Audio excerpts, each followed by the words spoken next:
This series is brought to you by Lone Mountain Land Company, First Security Bank, and the Big Sky Chamber of Commerce.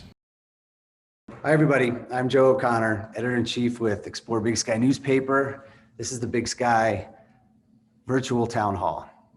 364 days ago, our publisher, Eric Ladd, and myself hosted the first ever Big Sky virtual town hall.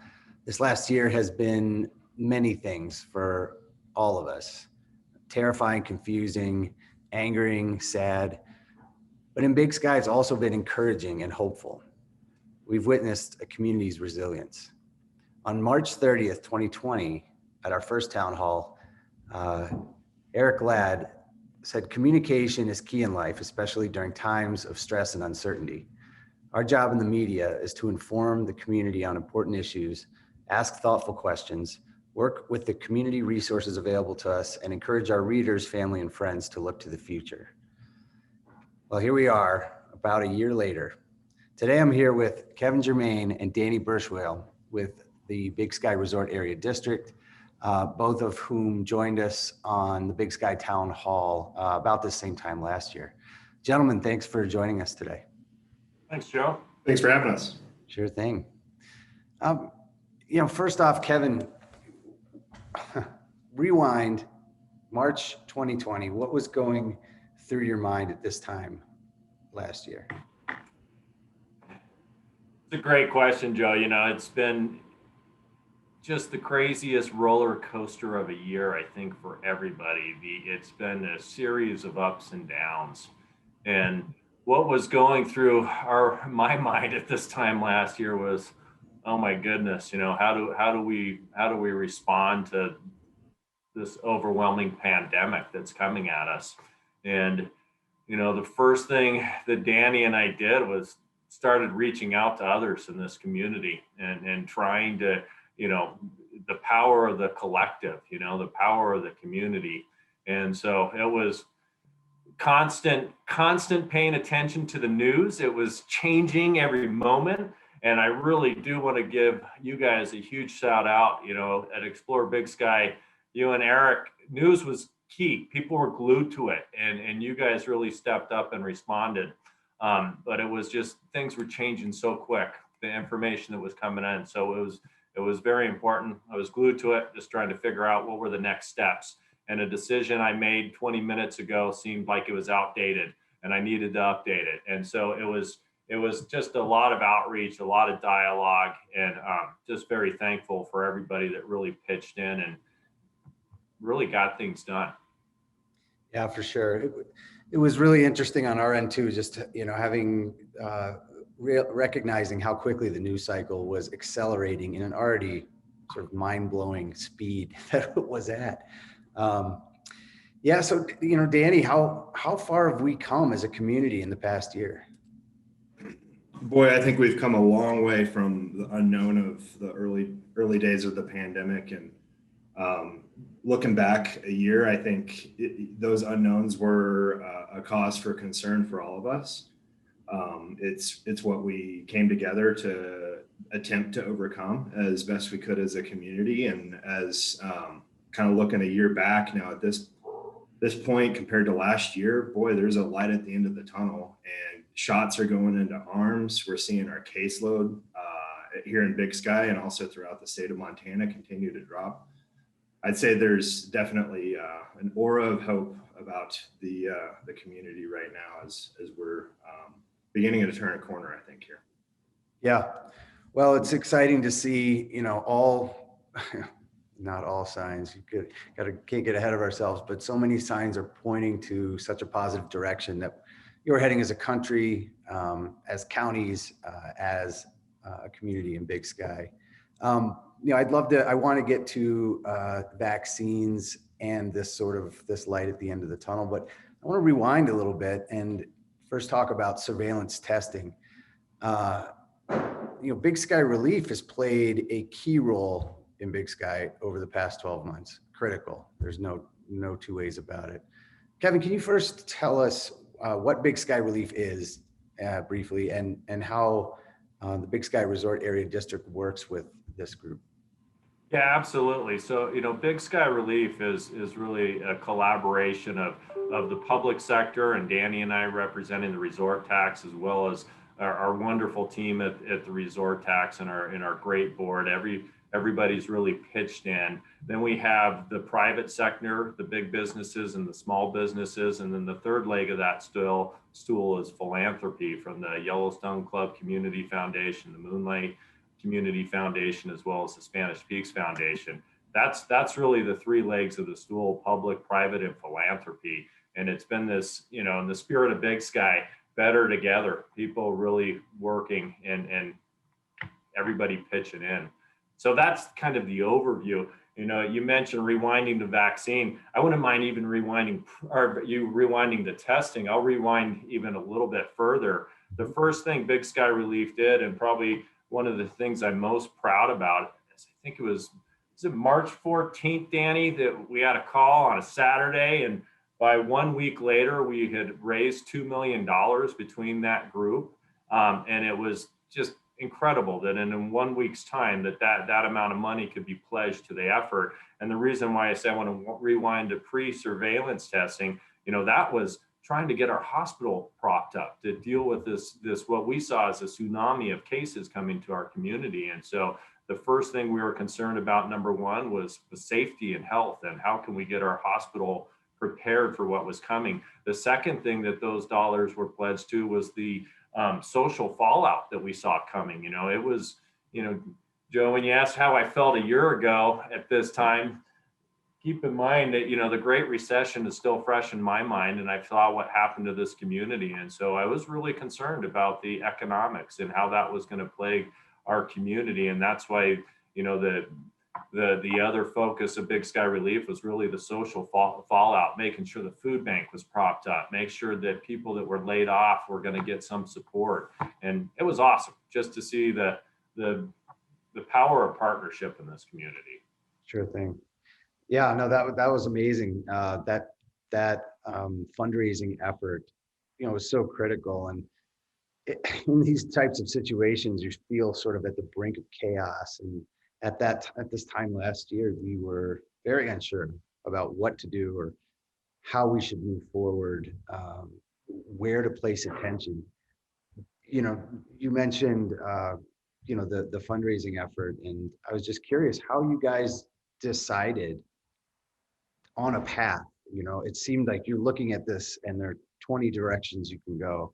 How do you decide on focusing on Big Sky Relief and those fundraising efforts for the community? I think it was pretty straightforward. It was really triage. Like I mentioned, we looked at what does our community need to deal with what we thought was a tsunami of cases coming our way.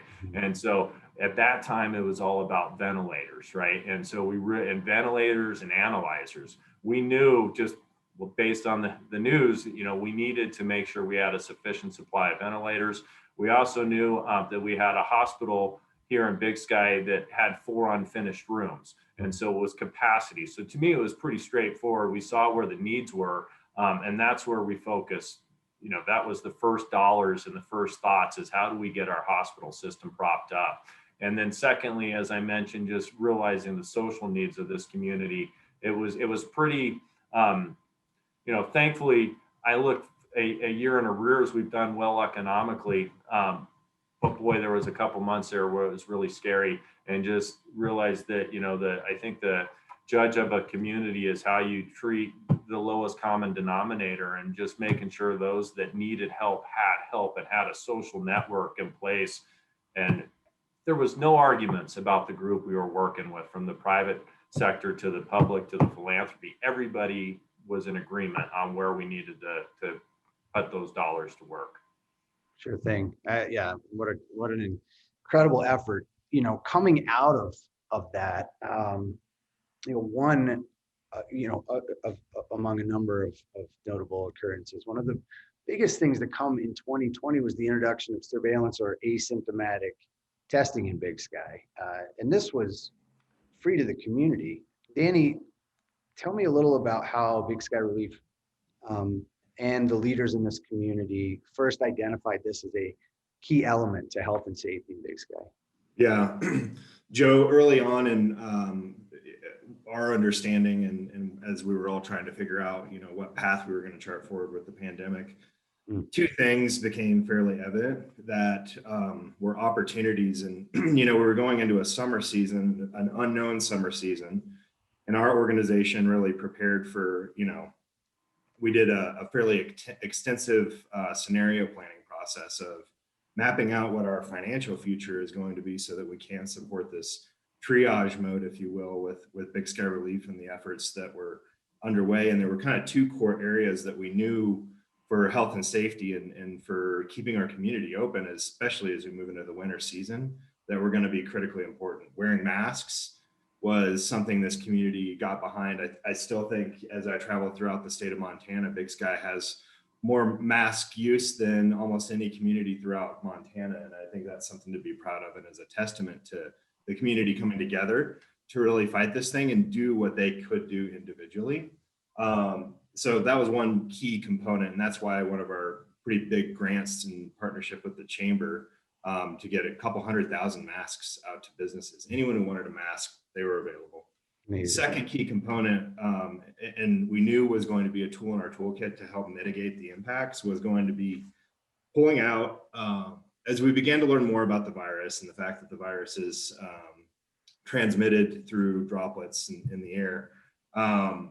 We really working together with our partners at our county health departments and our partners at DPHHS began to explore what would testing look like to be able to pull out those asymptomatic cases, because approximately 50% of the cases that were being transmitted were from people that just didn't know that they were transmitting the disease. So it became evident to us that a testing program of some form or fashion was going to need to be stood up and brought forth into the community. And the resort area district worked very closely with all of the partners throughout this process to make a plan that we're proud of.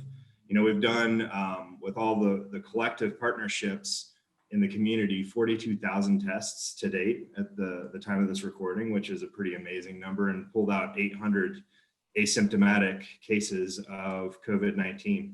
Those cases were contact traced, and those individuals were isolated and quarantined. And our partnership with Bozeman Health for the contact tracing and administration of the program was a huge win for the community. As far as the scope of the program, like I said, 42,000 cases or 42,000 tests administered is a large number. That doesn't come without a cost. And the partnership really would not have happened without the participation of a lot of the large and small employers throughout the community. I think over 200 businesses participated. We took this program when we would hear about an isolated event or an outbreak that was happening at a specific business. We would reallocate resources and send tests to those businesses to be able to really squash that potential for the spread. So lots happened, and our most recent, looking at the report here, our most recent prevalence was under 1% here in the community, which is just a huge accomplishment, I would say, for the Big Sky community. Yeah, absolutely. It's interesting to hear those numbers. That is no small feat by any stretch. So Kevin, the surveillance testing program will end in Big Sky on April 9th, I believe April 9th. And is that the end of it? And what's next? No, it's a great question, Joe. We're not sure it's the end of it. We have a contract with the laboratory. It will be leaving here after April 9th. Our numbers, as we all know, as we go into the off season, the number of tests that we would need to conduct really diminishes, and that lab requires a certain minimum to keep it here. So it's going to be redeployed. Danny and I, it's a live discussion. We're testing out some other tests right now. I think Danny got some in the mail yesterday to see what the next step is. I anticipate until the vaccine's widely distributed in this community that we should keep some form of testing available for our community members. And so more to come on that, Joe, but we are thinking, how can we keep this program going on? Yeah, and I do want to back up real quickly when Danny was talking about the masks and it goes with the testing. It's been really interesting, and you guys have followed the news closer than anybody. We know early on they were saying, masks may not be beneficial, right? Well, I'm pretty sure that was because people were worried about a run on masks in our country. And so there was news put out there, but I don't think anybody here in Big Sky had any doubt that masks were beneficial. And so as Danny mentioned, that early on, let's get masks for everybody in the community. It was the same thing with the surveillance testing. If you guys remember early on, there was mixed message about whether or not surveillance testing was beneficial. Well, that's because testing was very limited. There was not a great supply of testing nationwide or worldwide. And I think the leadership in this community, the philanthropy, the private and the public realized that, surveillance testing obviously provides a benefit. And so what we focused on is how do we take away that limitation? And we made sure that we did not stress the existing testing in our county or our state, and we brought additional testing. So we did not want to stress anything that was out there. But as Danny mentioned, we found over 800 asymptomatic positives that we're taking out of our population and isolated. It doesn't take a rocket scientist to know that taking 800 people with COVID and isolating them helped stop the spread in our community. So I'm really proud of some of the things we did that was kind of bucking the trend, and with masks as well as of the surveillance testing. Even though some of the articles out there were telling us contrary, I think people saw through that and we figured out a way to eliminate some bottlenecks. Yeah, 2020 unfortunately was a year of mixed messaging on so many different levels. I think no one really knew what to think, what to believe. People were asking me, and I was asking other people, what should I be following? What should I be listening to? What news should I be, how do I get my information and what's real? And I think, being able to point to, the science and the CDC and World Health Organization in many ways helped out. One thing that struck me about what you're saying, just and some of these numbers, this is not happening in many other communities in the country. I wonder if Kevin or Danny, either of you could field this one. How unique is this surveillance testing program to a community in the country, nationwide? I think it's very unique, Joe. I have not heard of any other community that has launched something at this scale in terms of the partnership with the private community, as well as the public sector, and really getting businesses behind it. I mean, I have not been able to find a program similar in scope to what we've been able to pull off here. And I think that's a testament to how valuable it was early on in securing the resources. And one of the things that was important in our evaluation of how we were going to roll the program out was the amount of time for receiving results. So yeah, we made a decision fairly early on when we were evaluating the mail-in tests versus potentially doing something more localized, that having that turnaround time for being able to get a result, get that person quarantined and isolated, and out of the workforce was really important. So that's this other unique piece of the program, is the fact that we have two halogen Panther machines on a semi-trailer located here in Big Sky that are running the tests on site. So, really, I think that's part of the additional unique nature to the program itself, is the fact that we were able to stand up a mobile lab that pretty quickly. That lab was built specifically for us, and it's the only mobile lab I'm aware of in the country.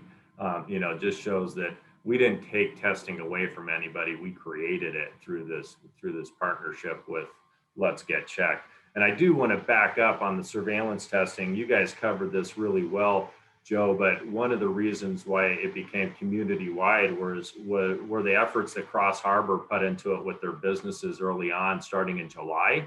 And when we were able to test employees, and we saw the success of that surveillance testing program. And so this community-wide testing wouldn't have been possible, A, without the track record that was shown with the early private testing, and B, without the financial backstop of Cross Harbor. And I think I mentioned to you, Joe, that we had these minimums, and Sam Burns stepped up and said, we'll back that financial commitment to get that semi here. And luckily, we've had enough testing community-wide, and everybody's responded. But they had a really big role to play in the surveillance testing community-wide.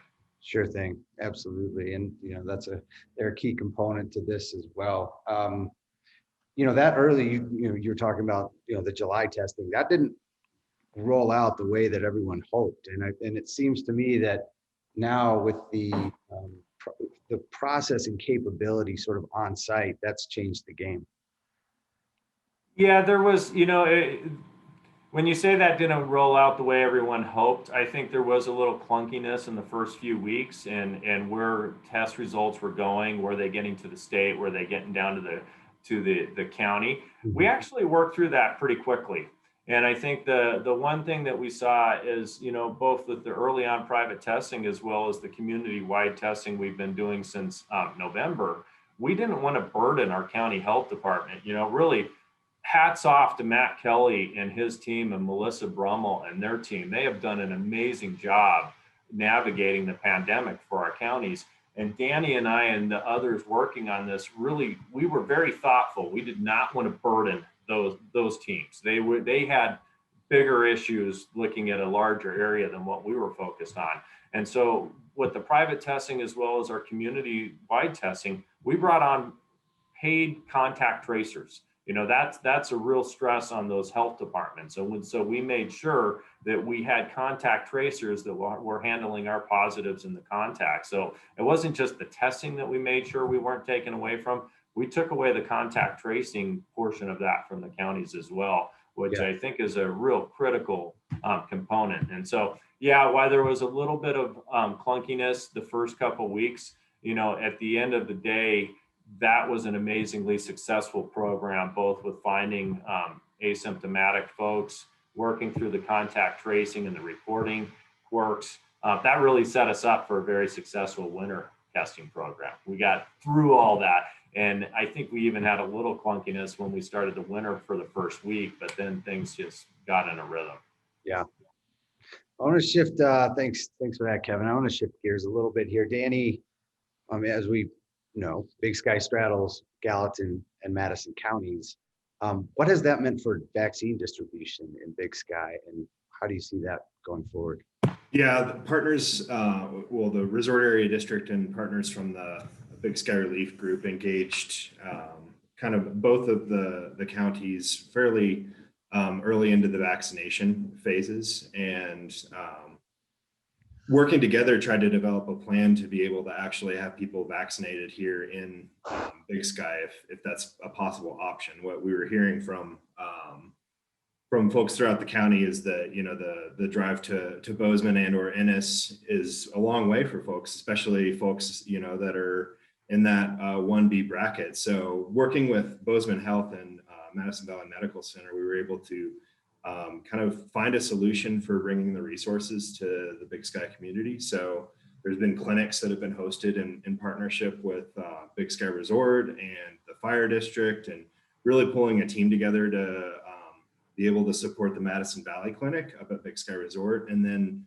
Bozeman Health has also been working and very engaged through the community process to bring in and host clinics here in Big Sky. I think the last one that they did was on the 7th of March, if I recall. And I think they got over 550 shots in arms. So a huge success with Bozeman Health being able to host something here in Big Sky.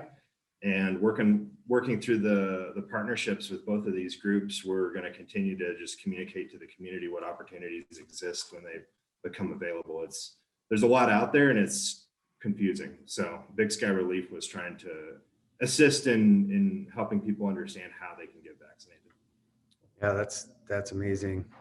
I read a report this morning. I believe it was New York Times. It sounds like, according to their reporting, Montana is one of a handful of states who, within the next month to month and a half, expects to open testing to all ages and everyone. Have you guys been following that at all? Vaccination. Yesterday, didn't the governor announce that as of April 1st, he wants to open up vaccinations to everybody 16 and older? That was phenomenal. What a great thing to see coming our way. Mm-hmm. Yeah, definitely. Well, guys, I'd just like to ask you both similar question to close us out here. Danny, why don't we start with you? What do you see on the horizon in 2021 and beyond for Big Sky generally? Yeah. It's been a long, dark year, and like you mentioned earlier, a bit of light at the end of the tunnel. How do you see the next year ahead?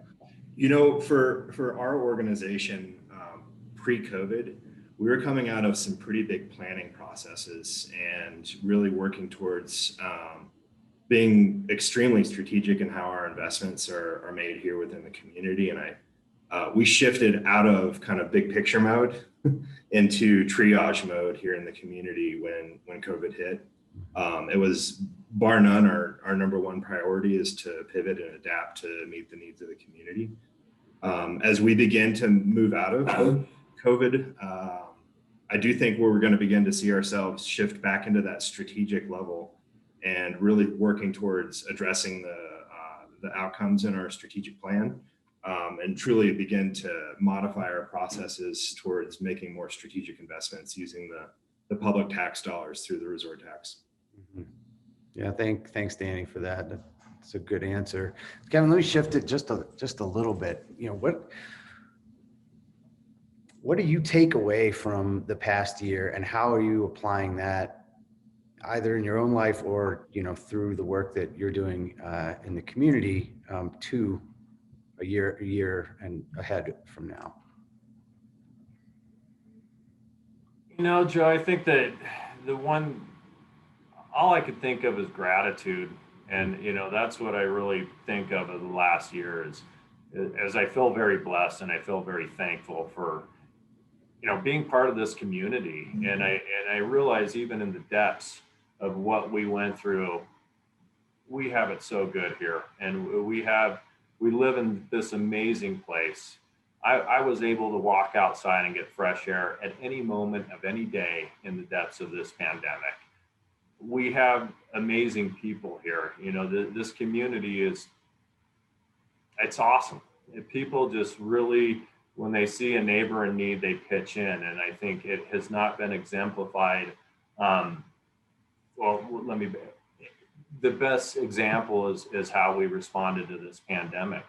Nobody thought about themselves. Everybody thought about what do we need to do to get this community through it. And people just really, really, really pitched in. And so it's gratitude. It's just amazing how blessed we are to live here.